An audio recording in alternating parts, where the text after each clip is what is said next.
एक गांव में एक ताकतवर किसान रहता था। उसकी एक बड़ी चिड़िया थी जो रोज आसमान में ऊंची उड़ान भरती।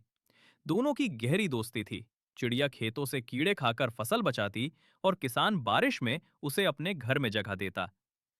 एक दिन तूफान आया। पेड़ टूट गए, झोपड़ियां उड़ गईं, लेकिन किसान ने चिड़िया को कसकर पकड़ लिया। तूफान थमने के बाद चिड़िया ने कहा, सच्चा साथी वही है जो मुसीबत में भी साथ निभाए। लेकिन तभी वो चिड़िया कबूतर बन गई और रोने लगी, क्योंकि किसी ने लाइक और सब्सक्राइब नहीं किया।